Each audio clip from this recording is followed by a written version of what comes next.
Hello, great people. Welcome back to our channel. We're so excited to have you again.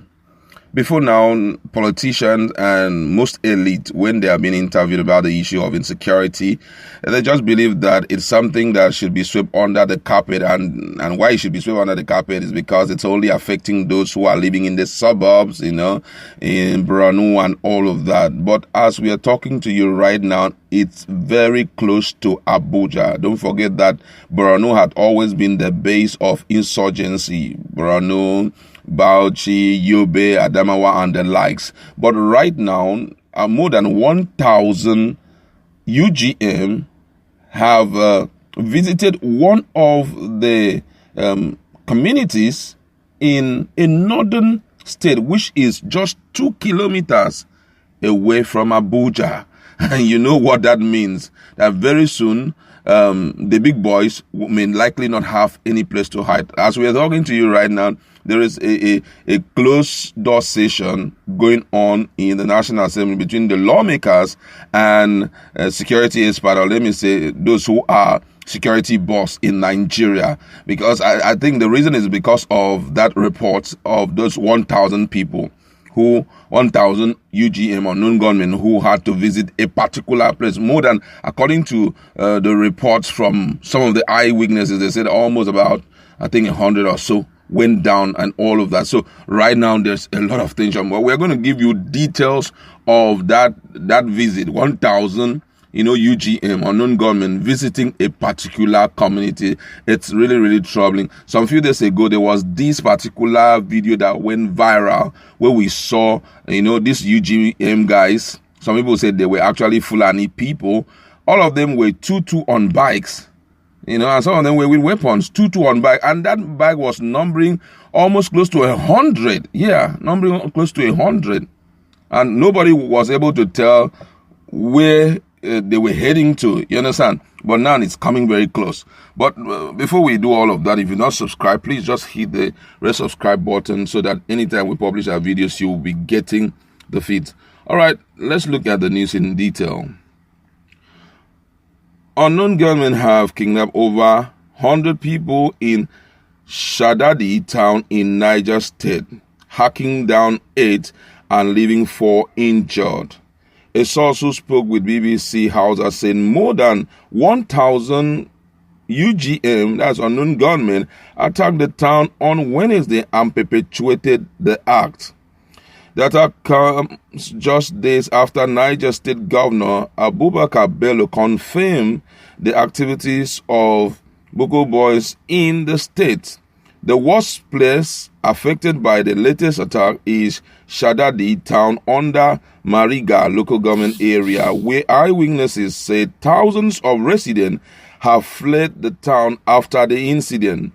According to some residents, people who were killed and kidnapped from Wednesday's attack are up to 100, but the state government said those who were abducted are lesser than that. An eyewitness from another town said the UGM had arrived in large numbers and started shooting sporadically at the people, hacking down 8 persons instantly while the other 4 sustained some wounds. The residents stated that most of the people in the town have now relocated to neighboring towns, including Kontagora. The Niger State Commissioner for Information, Sani Idris, who confirmed the incident to BBC, said that the number of those who were hacked down and taken into captivity is not up to 100 as eyewitnesses claim. He further stated that the government is still compiling the figures and that the state government is seeking the federal government assistance regarding the insecurity disturbing the state. As of the time of filing this report, it's not clear if the attack was carried out by bandits or the Boko militants, but both parties have yet to take responsibility for the attack. The Niger State Governor recently said that Boko boys hoisted their flag in a part of the state. The governor said the insurgents also forcefully took the wives of some of the villagers for themselves. Oh my God. I'm confirming that there are Boko boys element here in Niger State. here in Kura. I am confirming that they have hoisted their flag here. Their wives have been seized from them and forcefully attached to the members. I just heard that they have placed their flag at Kore, meaning they have taken over the territory. This is what I have been engaging the federal government on. Unfortunately, it has now got to this level. If K is not taken, even Abuja is not safe. We have been saying this for too long. All our efforts have been in vain, the governor said. Bello said that the insurgents were trying to turn Niger into another Borno state, which had been their base for some time now. According to him, he said Samisa is several kilometers from Abuja, but Kora is just 2 kilometers from Abuja, so nobody is safe anymore, not even those in Abuja. This is the time to act. All hands must be on deck. It is not a fight for Niger State alone, he said. The governor, however, vowed to take action, saying he would no longer wait for anybody. My brother, keep waiting now. Keep waiting. You know, you see why people get angry when Femi Adesina came up and was talking to people as if those people actually hated Buhari because his name was Buhari. You understand? Or because he was from Fulani. See why virtually all the socio-political and socio-cultural groups reacted to his statement when he was talking about that this thing is coming from disgruntled people, old politicians, religious leaders, because they want to set fire on the country and all of that. Now imagine this happening. How would one respond to this kind of thing? It's coming, drifting closer, day after day. Maybe a time will come that will be virtually all the meeting. Aso Rock will not be where it is again. Possibly it will be sustained virtually. You know, they'll have to create a room for themselves in Zoom and all of that. Because what we are hearing today, it looks as if it was far away in Borno, but day after day, it's coming so close. The issue has so much to do with the lackadaisical attitude of our leaders. Nobody wants to look at the face of our leaders and say, hey, you people are not doing well. You come out plain. How many times have they been having security meeting with the president? What have really come out from it? Even means, just like this guy said, when he was so angry, talking about Smart Adeyemi of Kogi State, the lawmaker in Kogi State, even means calling on United States of America, calling on UK, calling on, we can trade anything, we can talk to them, even if, I won't want to use the word recolonization, but even if we have to pay some stipends to them, let us pay. Because from all indication, because of the porous nature of Nigeria, these guys have entered into this country and they won't stop at anything. They are so determined.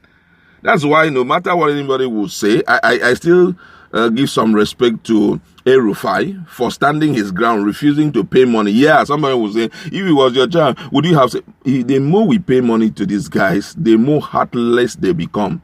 The more they recruit more people into that industry. The more they invade towns and countries. The more they get, a time will come that one day they will just enter into